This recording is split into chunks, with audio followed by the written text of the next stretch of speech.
내가 매일 기쁘게 순례길 행함은 주의 팔이 나를 안보함이요 내가 주의 큰 복을 받는 참된 비결은 주의 영이 함께함이라 성령이 계시네 할렐루야 함께하시네 좁은 길을 걸으며 밤낮 기뻐하는 것 주의 영이 함께함이라 전에 죄에 빠져서 평안함이 없을 때 예수 십자가의 공로 힘입어 그 발 아래 엎드려 잠든 평화 얻음은 주의 영이 함께함이라 성령이 계시네 할렐루야 함께하시네 좁은 길을 걸으며 밤낮 기뻐하는 것 주의 영이 함께함이라 나와 동행하시고 모든 염려하시니 나는 주께 새와 같이 기쁘다 내가 기쁜 마음으로 주의 뜻을 행함은 주의 영이 함께함이라 성령이 계시네 할렐루야 함께하시네 좁은 길을 걸으며 밤낮 기뻐하는 것 주의 영이 함께함이라 세상 모든 욕망과 나의 모든 정욕은 십자가에 이미 몫을 박았네 온 밤이 지나고 무거운 길 벗으니 주의 영이 함께함이라 성령이 계시네 할렐루야 함께하시네 좁은 길을 걸으며 밤낮 기뻐하는 것 주의 영이 함께함이라 밤낮 기뻐하는 것 주의 영이 함께함이라 아멘. 아멘. 오늘 함께 하실 말씀은 마태복음 26장 47절에서 56절의 말씀이 되겠습니다. 마태복음 26장 47절에서 56절의 말씀이 되겠습니다. 한 절 한 절 교독하시고 56절은 합독하도록 하겠습니다. 신약 47페이지입니다. 찾으신 줄 알고 제가 먼저 봉독하겠습니다. 말씀하실 때 12 중에 하나인 유다가 왔는데 대제사장들과 백성의 장로들에게서 파송된 큰 무리가 칼과 뭉치를 가지고 그와 함께 하였더라. 예수를 보는 자가 그에게 그를 잡으되 내가 입맞춘 자가 없으니 그를 잡으라 하시라. 곧 예수께 나와 라비여 안녕하시옵니까 하고 입을 맞추니 예수께서 이르시되 친구여 내가 무엇을 가지고 왔는지 행하라 하신대 이에 그들이 나와 예수의 손을 대어 잡는지라. 예수와 함께 있던 자 중의 하나가 손을 펴 칼을 빼어 대제사장의 종을 쳐 그 길을 떨어뜨리니 이에 예수께서 이르시되 내 칼을 도로 칼집에 꽂으라. 칼을 가지는 자는 칼로 망하느니라. 너는 내가 내 아버지께 구하여 지금 12군단 더 되는 천사를 보내시게 할 수 없는 줄로 아느냐? 내가 만일 그만하면 이런 일이 있으리라 한 성경이 어떻게 이루어지겠느냐 하시더라. 그때 예수께서 무리에게 말씀하시되 너희가 강도를 잡을 것 같이 칼과 뭉치를 가지고 나를 잡으러 나왔느냐? 내가 날마다 성전에 앉아 가르쳤으되 너희가 나를 잡지 아니하였도다. 그러나 이렇게 된 것은 다 선지자들의 글을 이루려 함이라 하시더라. 이에 제자들이 다 예수를 버리고 그만합니다. 아멘. 마태복음 26장 오늘의 본문 말씀을 대하면서 마지막 절에 다 예수를 버리고 도망하더라. 그 말씀을 제가 묵상하면서 얼마나 가슴에 찔림이 있고 얼마나 가슴이 두근두근 거리고, 과연 내가 그 당시에 그 자리에 있었다면 나는 어떤 모습으로 우리 예수님을 십자가로 보내드렸을까, 그 생각을 해보았습니다. 우리 사람이 세상을 살아가지 않습니까? 세상을 이렇게 살아가면 우리 인간에게 닥치는 가장 큰 문제는 무엇이겠습니까? 가장 큰 불행이라 할 수도 있고, 어떻게 보면 가장 큰 아픔이라고 할 수 있는 것. 그러니까 우리가 우리의 힘으로는 도대체가 해결할 수 없는 그 무엇, 그것을 무엇이라고 생각하십니까? 저는 이 본문 말씀을 묵상하고 또 말씀을 연구하면서 문득 그런 생각이 떠올랐습니다. 우리가 정말 어찌할 수 없는 것, 우리 인간이 가지고 있는 한계의 가장 최고점은 죽음이 아닐까 생각해 보았습니다. 우리는 부지부식간에 죽음에 대한 생각을 가지는 것이 아니라 나는 현재 살아있음으로 인하여 그 죽음에 대하여는 저 먼 발치에 내버려 두고 살아가는 것이 바로 우리의 실상이라고 할 수가 있겠습니다. 그런데 이제 인간이신 예수 그리스도께서 이제 제자들과 함께 겟세마네 동산에 모이셔서 제자들은 열심히 잠을 자고 있었죠. 한시도 깨어나 기도할 수 없느냐, 그렇게 예수님께서 제자들을 향하여 질책하시고 권면하시고, 그러할 즈음에 예수님께서는 땀방울이 핏방울이 되도록 그렇게 갈급하게 기도하시며 그렇게 밤을 지새우는, 그리하여 새벽을 맞이하게 되는 그러한 상태에 있는 현장이라고 할 수가 있겠습니다. 그래서 본문 말씀 47절에서는 이제 그렇게 시작이 되는 것입니다. 여기 오늘 이 본문 말씀에서 특별하게 두 사람의 제자가 등장하게 됩니다. 가롯 유다와 그리고 베드로가 등장을 합니다. 그리고 그 주위에 있는 그 대제사장의 종 말고도 등장을 하게 됩니다. 나머지 이제 예수를 잡으러 오는 그런 병정들도 있을 것입니다. 그러한 상황 가운데서 제가 말씀드리고 싶은 것은 무엇이냐면, 우리의 그 겟세마네 동산, 각각 본인의 각자의 마음에 손을 얹고서 생각해 보는데, 나의 에덴 동산은 어디입니까? 나의 에덴 동산은 어디이며 나의 겟세마네 동산은 어디인 것입니까? 우리가 에덴 동산을 통하여 하나님께서 모든 것을 그곳에 충만함으로 그 동산을 가꾸어 주셨습니다.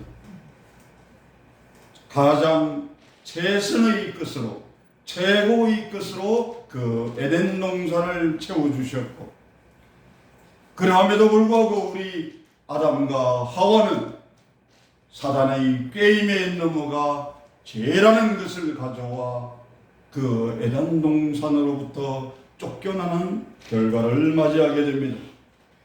그러한 결과를 맞이하게 되어 이제 눈에 보이는 하나님, 우리와 함께 하시는 그 하나님, 우리 주 예수 그리스도가 이 시간과 공간 가운데 등장하시게 된 것입니다. 그렇게 등장하셨을 때도 예수님께서는 많은 이스라엘 백성들에게 말씀하여 주셨습니다. 내가 이제 그 주는 그리스도시요 살아계신 하나님의 아들이심을 항상 3번에 걸쳐서, 그리고 내가 십자가에서 죽고 다시 부활하여 다시금 재림할 것이라는 그 말씀을 함께 3년의 그 시간을 보내는 제자들에게 그렇게 말씀을 하셨음에도 함께 생활하며 먹고 마시며 살아계신 그 하나님의 아들과 동거동락하는 그러한 시간을 보냈음에도 불구하고 제자들은 어느 누구 하나도 메시아로 알아본 자가 없었다는 사실인 것입니다. 그러한 현상 가운데서 그러한 현상을 바라보는 그들의 마음속에는 에덴 동산이 있었겠습니까? 겟세마네 동산이 있었겠습니까? 그 어떠한 것도 없었단 말입니다. 하나님께서 주신 그 창조 질서가 회복되어진 그러한 에덴 동산도 없을 것이며, 그리고 땀방울이 핏방울이 되도록 그렇게 기도를 올린 그 기도의 능력이 임하는 그러한 겟세마네 동산도 없었단 말입니다. 그러한 제자들 앞에서 이제 가룟 유다가 많은 병정들을 데리고 강도를 때려잡는 그 심정으로 예수님께 나온 그러한 현장이라고 할 수가 있겠습니다. 그래서 이 가룟 유다가 나름대로는 시그널을, 그러니까 신호를 만드는 거예요. 내가 예수님한테 예수 그리스도 저분에게 가서 만약 내가 입맞추는 신용을 하게 되면은 그분이 바로 예수 그리스도니까 그분을 잡으라고 그렇게 말하며 예수께 다가가서 이 가룟 유다는 어떤 식으로 인사를 합니까? 라비어, 안녕하십니까? 안녕하시옵니까? 라고 말하며 그렇게 입을 맞추는 거예요. 우리가 여기서 가룟 유다에 대해서 잠깐 살펴보자면, 예수님께서는 가룟 유다에 대하여 여러 말씀을 해주셨습니다. 나와 함께 그렇게 함께 그릇에 손을 넣은 자요, 나를 팔 자요, 그리고 나에게 입맞출 자요, 그리고 태어나지 말았어야 할 사람이라고 그렇게 말씀하시며 가룟 유다에게 하나님께로 돌아올 수 있는, 그렇게 회개하며 그 회개의 능력으로 말미암아 기도의 능력으로 말미암아 생명의 길로 나아갈 수 있는 그러한 기회를 주셨음에도 불구하고 가룟 유다는 결코 예수 그리스도께 돌아올 수 없는 강을 건너버리고 말았던 것입니까? 무엇이냐? 돈을 사랑하는 것은 일만하게 뿌리라고 말씀하셨습니다. 그리고 그 가룟 유다에게 그 생각이 들어왔던 것입니다. 어떠한 생각이냐? 예수 그리스도를 팔 그 생각, 자신의 세상적 가치, 그 세상이 만들어 놓은 그 땅의 가치에 자신의 모든 것을 맡겨 버렸다는 말씀인 것입니다. 그의 마지막은 어떠한 것으로 결론을 내리게 됩니까? 나무에 목매달아 죽어버리는 그러한 결과를 맞이하게 됩니다. 그런데 오늘 본문 말씀에 나오는 또 베드로라는 사람은 조금 이따가 살펴보겠지만 똑같은 예수 그리스도를 3번씩이나 부인하고 3번째 부인하면서 오히려 예수 그리스도를 저주까지 한 그 베드로는 어떻게 되었습니까?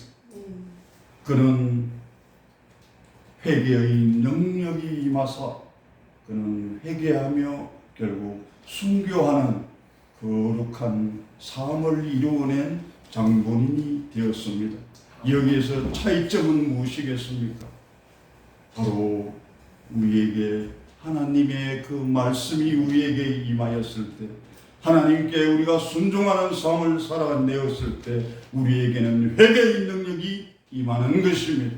그 회개의 능력이 임하고 기도의 능력이 임하였을 때 우리에게는 생명의 능력이 임하여지고, 그 생명의 능력으로 말미암아 죽어가는 하나님을 모르는 그 백성들, 죽어가는 불쌍한 영혼들에게 생명의 열매를 나누어 줄 수 있는 우리가 될 수 있다는 것입니다. 바로 그 사명자가 바로 이 시간에 이 안나 성산이 바로 겟셋마네 동산이 되었어. 기도로 그리고 회개로 성령이 임재하시고 성령의 능력으로 권능으로 세상을 향하여 하늘나라 천국 복음을 전가하며 나아갈 수 있는 안나 성산이 되는 것입니다. 그 출발점에 서 계신 여러분들을 우리 주 예수 그리스도의 이름으로 축복하며 또 축복합니다. 그런데 이제 가룟 유다가 다가와서 그렇게 입 맞추고 안녕하십니까 그렇게 예수님 그렇게 인사를 하니까 예수님께서는 이미 다 알고 계시고 모든 것을 다 하신 우리 주 예수 그리스도께서는 친구여 내가 무엇을 하려고 왔는지 그대로 행하라 말씀하시는 것입니다. 가룟 유다는 정말 최악의 모습으로 우리 인간이 범하지 말아야 되는 가장 최악의 방법으로 그렇게 예수께 나와왔지만 예수님께서는 가장 최선의 방법으로 그 가룟 유다를 맞아 주셨던 것입니다. 친구여 행하라 말씀하신 것입니다.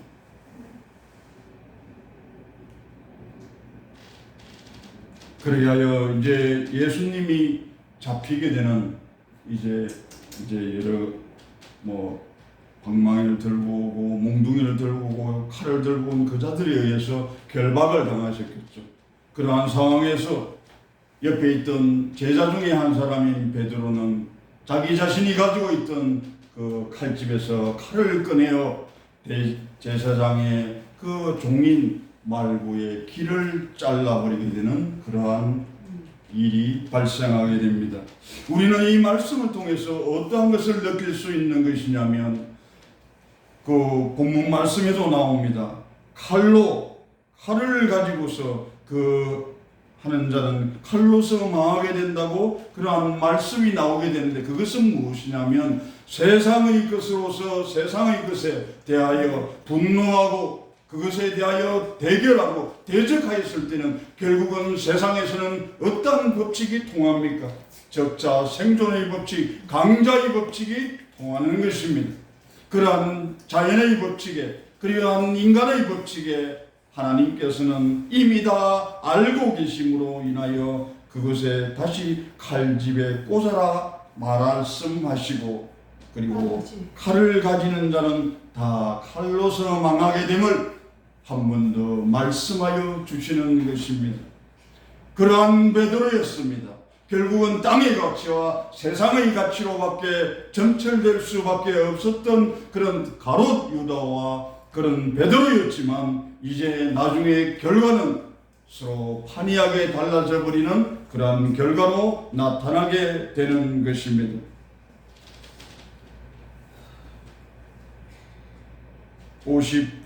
53절에서는 이렇게 말씀하십니다.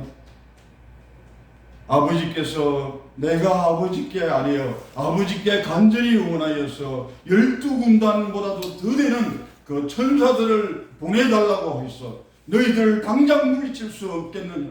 당장 물리칠 수 있음을 하나님께서는 예수 그리스도께서는 그렇게 하실 수 있지만 왜 그럼 예수 그리스도께서는 그렇게 하지 않으셨는가?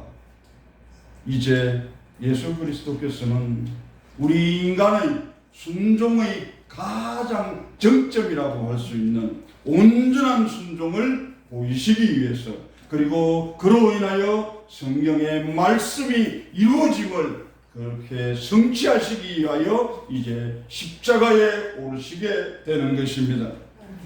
그래서 예수님께서는 그들에게 마지막으로 한 번 더 권면하여 말씀하여 주시는 것입니다. 내가 성전에서 너희들에게 가르치고 하나님의 말씀을 가르치고 그렇게 훈육하고 권면하고 그렇게 하였을 때 그들은 얼마든지 나를 잡을 수 있었지만 그들은 잡지 아니하였습니다. 그런데 그것이 변한 것도 아무것도 없는데 왜 이제 와서 내가 마치 강도인 것처럼 나를 잡으러 왔느냐, 그렇게 한 번 더 말씀하게 되시는 것입니다. 그것은 무엇이냐면 우리가 하나님의 온전한 뜻을 제대로 알 수 있는 그 길은, 그 길로 가지 않았을 때는 우리는 누구나 똑같다는 것입니다. 그 예수님께서 걸어가신 좁디 좁은 길, 그 진리의 길, 생명의 길을 우리가 걸어가지 아니할 때는 우리는 다를 바 없다는 것입니다. 대제사장이든, 그리고 서기관이든, 바리새인이든, 그리고 그 잡으러 왔던 병정들이든 우리의 모습은 다 똑같다는 것입니다. 누가 강도고 누가 강도가 아닌 것이 없고, 누가 나를 죽이러 오고 잡으러 오고 구별되지 않는다는 것입니다. 그것을 구별할 수 있는 것은 바로 하나님의 말씀에 순종하였을 때, 하나님의 말씀에 따라 우리의 온전한 삶을 살아내었을 때 우리는 거룩한 자, 구별되어진 자의 삶을 살아갈 수가 있다는 것입니다. 가장 최악의 상태에 있는 우리를 가장 최선의 것으로, 가장 존귀하고 보배로운 그러한 우리로 삼아주신 우리 주 예수 그리스도의 그 사랑하심과 긍휼하심과 함께하심이 바로 오늘 우리가 이 자리에 앉아서 하나님의 말씀을 청종하며 하나님 우리의 마음 가운데 주시는 서로 사랑하며 하나님을 사랑하며 내 이웃을 사랑하며 그리고 마침내 자기 자신을 사랑하며 만인을 향하여 하나님을 증거하는 삶을 살아낼 수 있는 그러한 능력 가진 자로서, 그러한 능력을 이 땅 가운데 풀어내어갈 사람으로서 우리가 이 자리에 있게 되는 것입니다. 이 자리를 통하여, 이 말씀을 통하여, 이 시간을 통하여, 이 공간을 통하여 성령 하나님께서 함께 하심으로 말미암아 우리에게는 생명을 행하는 자가 되게 하셨고, 하나님의 사랑을 실천하는 자가 되게 하셨고, 그리고 많은 죽어가는 영혼들에게 하나님을 붙잡고 살아가는 삶이 얼마나 축복된 삶인가를 우리가 보여줄 수 있는 그러한 사명자의 삶을 굳건히 걸어갈 수가 있는 것입니다. 오늘 말씀을 정리하도록 하겠습니다. 이제 겟세마네 동산에서 이제 예수님께서는 그들의 결박에 의하여 끌려가게 되십니다. 그 가운데서 사건도 일어납니다. 베드로가 그 말고의 길을 잘랐을 때 예수님께서는 그 길을 붙이십니다. 그것은 무엇을 말하는 것입니까? 우리는 우리의 분노에 의해서, 우리의 감정에 의해서 우리가 어떠한 것에 대하여 그렇게 분열되어지고 그렇게 각자의 유익에 따라 그러한 행동을 할지라도 우리 주 예수 그리스도께서는 긍휼의 사랑으로 하나로 연합되어지게 되고 그 사랑 가운데서 우리의 삶을 살아가게 됨을 한 번 더 보여주는 그러한 사건이라고 할 수가 있겠습니다. 이제 가룟 유다도 그리고 예수님을 세 번이나 부인했던 그 베드로도 우리의 모습 가운데는 사라졌으리라 저는 믿어봅니다. 내게 있던 가룟 유다가 오늘 떠나가는 역사가 있게 하여 주시고 그 내게 있던 세 번이나 부인했던 그 베드로의 그 마음이 떠나가게 하여 주시었고 오직 하나님 아버지께 아버지의 뜻대로 하소서 했던 그 순종의 마음만이 내 마음 가운데 가득 차고 흘러 넘치게 하는 그런 귀한 시간이 되시기를 축복하며 기도드립니다. 기도드리겠습니다. 사랑과 은혜가 풍성하신 하나님 아버지 너무나 감사드리옵나이다. 우리의 삶을 통하여 하나님 아버지 우리는 보았습니다. 가룟 유다를 보았고 베드로를 보았고 하나님 아버지 그 모든 하나님의 그 말씀에 순종치 못하는 불순종의 그러한 악한 세력들은 우리에게 다 떠나가게 하여 주시었고 오직 순결하고 정결하고 깨끗한 마음으로 성령의 감화 감동으로 우리는 하나님의 말씀에 순종하며 살아내는 그러한 최선의 사람으로 인치시어 삼아 주시옵소서. 하나님 아버지 너무나 감사드리옵나이다. 이제 겟셋만의 동산에 오르려 합니다. 이 안나 성산에서 겟셋만의 동산에 오르려 합니다. 땀방울이 핏방울이 되도록 그 기도의 능력을 우리에게 부어 주시옵소서. 회개의 능력을 부어 주시옵소서. 성령의 불이 임하게 하여 주시옵소서. 오직 살아있으므로 살아계신 우리 주 예수 그리스도와 함께 이 땅을 향하여 천국 복음을 전가하며 걸어나가는 담대한 믿음 가진 자로 살아가게 하여 주시옵소서. 이 모든 말씀 우리 주 예수 그리스도의 받들어 감사하며 기도 올려옵나이다. 아멘. 아멘.